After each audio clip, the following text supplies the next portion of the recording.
Halo semuanya, pernah nggak sih kepikiran gimana caranya sebuah ideologi negara itu nggak cuma jadi hafalan di sekolah, tapi benar-benar dipakai di ruang sidang? Nah, hari ini kita bakal bedah tuntas gimana Pancasila yang katanya jiwa bangsa Indonesia ternyata berfungsi sebagai alat hukum yang sangat nyata dan aktif. Pertanyaan ini kedengarannya filosofis banget ya, tapi di Indonesia ini adalah realita hukum sehari-hari. Kita akan lihat bareng-bareng gimana Pancasila itu lebih dari sekedar slogan. Ia benar-benar menjadi cetak biru atau blueprint untuk setiap aturan dan undang-undang yang ada di negara kita. Ini dia peta perjalanan kita untuk beberapa menit ke depan. Kita mulai dari kulitnya dulu. Pancasila sebagai filosofi. Terus kita nyelam lebih dalam, lihat perannya sebagai fondasi hukum, gimana dia jadi batu uji buat para hakim, sampai gimana konsep ini membentuk masa depan pendidikan hukum di Indonesia. Siap? Yuk kita mulai. Oke, kita masuk ke bagian pertama, filosofi yang bekerja. Yang perlu kita pahami di sini, Pancasila itu bukan sekedar dokumen mati yang ditaruh di laci. Anggap aja Pancasila itu semacam kerangka kerja yang hidup, yang terus-menerus digunakan untuk membuat dan menafsirkan hukum. Jadi intinya begini, Pancasila itu berfungsi sebagai paradigma epistemologis. Istilahnya mungkin agak rumit, tapi gampangnya anggap aja Pancasila itu seperti kacamata. Semua hukum di Indonesia sebelum disahkan atau diterapkan harus dilihat dulu lewat kacamata Pancasila ini. Udah adil belum? Udah manusiawi belum? Udah sesuai sama nilai persatuan dan demokrasi kita belum? Gitu. Nah, kita sekarang sampai di jantung pembahasan kita. Disinilah letak keunikan Pancasila.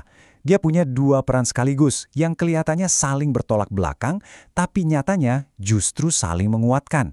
Yaitu sebagai fondasi yang kokoh sekaligus sebagai panduan yang dinamis.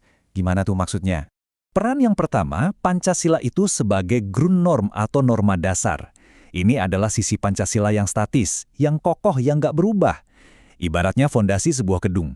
Dia adalah sumber dari segala sumber hukum, yang memastikan seluruh bangunan hukum kita itu berdiri tegak, stabil, dan punya dasar yang jelas. Tapi, yang bikin keren, di sisi lain Pancasila juga berperan sebagai living norm, atau norma yang hidup. Nah, di sini Pancasila justru nggak kaku. Nilai-nilainya itu fleksibel, bisa ditafsirkan ulang sesuai perkembangan zaman. Jadi nilai gotong royong di zaman kemerdekaan mungkin beda penerapannya dengan gotong royong di era digital sekarang. Dan Pancasila memungkinkan itu.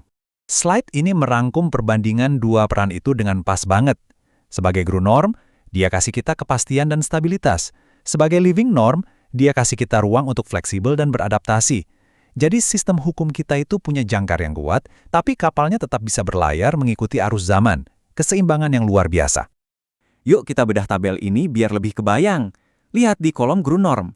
Fungsinya jelas, sumber segala sumber hukum, karakternya statis. Contohnya apa? Ya pembukaan UUD 1945 itu.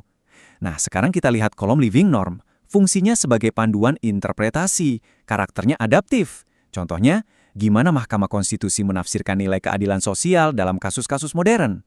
Jadi kelihatan kan gimana dua peran ini jalan barengan dalam praktek. Oke, teori cukup. Sekarang kita lihat gimana semua ini bekerja di dunia nyata, tepatnya di ruang sidang. Gimana caranya sebuah filosofi bisa jadi alat kerja sehari-hari para hakim di Mahkamah Konstitusi. Jadi, waktu Hakim MK nguji sebuah undang-undang, mereka nggak cuma baca teksnya kata per kata. Mereka pakai Pancasila sebagai alat hermeneutik. Ini istilah keren untuk bilang bahwa Pancasila itu dipakai buat menafsirkan makna yang lebih dalam di balik sebuah aturan untuk ngecek apakah undang-undang itu rohnya sejalan sama jiwa bangsa kita atau enggak. Prosesnya kira-kira begini, yang kita sebut uji Pancasila. Pertama, hakim lihat dulu teks undang-undangnya. Kedua, mereka analisis, sebenarnya undang-undang ini dibuat untuk tujuan apa sih di masyarakat? Dan yang ketiga, ini yang paling penting, mereka menimbang-nimbang, apakah teks dan tujuan UU itu cocok enggak sama nilai-nilai ketuhanan, kemanusiaan, persatuan, kerakyatan, dan keadilan sosial.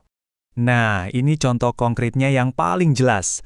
Waktu kasus UU Cipta Kerja, MK nggak cuma fokus sama isi pasalnya, tapi juga proses pembuatannya.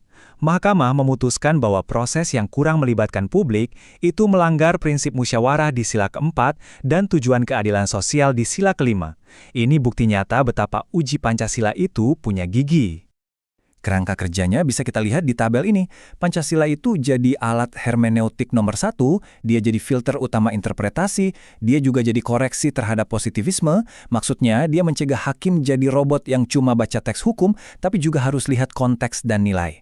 Dan terakhir, dia jadi sumber legitimasi normatif, artinya putusan hakim jadi kuat karena dasarnya bukan cuma aturan tertulis, tapi juga nilai-nilai yang hidup di masyarakat. Sekarang, kita bakal lihat kemampuan Pancasila yang lain yang nggak kalah keren. Gimana dia bisa jadi jembatan antara kearifan lokal Indonesia dengan prinsip-prinsip hukum yang diakui secara global. Ini yang disebut pendekatan global. Coba kita ambil satu contoh. Di Indonesia, kita punya nilai yang khas banget, yaitu musyawarah. Sebuah cara untuk mencari kesepakatan lewat diskusi dan rembukan. Ini lokal banget. Di sisi lain, dunia internasional kenal konsep demokrasi yang intinya partisipasi dan perwakilan rakyat. Ini adalah prinsip universal. Kelihatannya dua hal yang beda kan? Dan disinilah keajaiban Pancasila bekerja. Dia menyambungkan keduanya. Sila keempat kita bunyinya bukan cuma demokrasi, tapi demokrasi yang dipimpin oleh hikmat kebijaksanaan dalam permusyawaratan, perwakilan. Pancasila menggabungkan konsep demokrasi global dengan kearifan lokal musyawarah. Jadilah sebuah konsep demokrasi yang khas Indonesia. Fungsi jembatan ini berlaku di kelima sila loh. Coba lihat tabel ini. Di setiap sila, Pancasila mengambil nilai khas Nusantara, misalnya gotong royong, lalu menyandingkannya dengan prinsip universal seperti kesejahteraan sosial. Atau nilai toleransi beragama lokal kita disandingkan dengan hak asasi manusia universal. Luar biasa kan? Gimana Pancasila bisa meramu identitas lokal dengan standar global? Oke, setelah kita lihat semua potongan puzzle-nya, sekarang mari kita mundur sedikit dan lihat gambaran besarnya. Gimana semua konsep tadi membangun sebuah arsitektur hukum yang utuh untuk Indonesia? Arsitektur ini punya 3 lantai atau 3 lapisan. Lapisan paling dasar itu ontologis. Ini soal identitas kita sebagai bangsa. Siapa kita? Pancasila jawabannya. Lapisan tengah epistemologis. Ini soal caranya. Bagaimana kita berpikir dan menafsirkan hukum. Ya, pakai Pancasila sebagai kacamata tadi. Dan lapisan paling atas aksiologis. Ini soal tujuannya. Mau kemana negara ini? Tujuannya adalah keadilan dan kesejahteraan untuk semua, sesuai amanat Pancasila. Nah, pertanyaan logis berikutnya, kalau sistem hukumnya seunik ini, cara mendidik para calon pengacara dan hakimnya harus gimana? Tentu nggak bisa sama dengan negara lain kan? Jawabannya adalah sebuah kurikulum yang lokal, alias global lokal. Kurikulum ini didesain untuk mencetak sarjana hukum yang paham hukum internasional, tapi akarnya tetap kuat di nilai-nilai Indonesia. Mahasiswa dilatih untuk pakai uji Pancasila dari bangku kuliah. Dan yang paling penting, ini adalah upaya dekolonisasi pendidikan hukum kita, supaya kita nggak cuma menjiplak sistem dari barat. Jadi, sebagai penutup, saya mau lempar satu pertanyaan untuk kita renungkan bersama.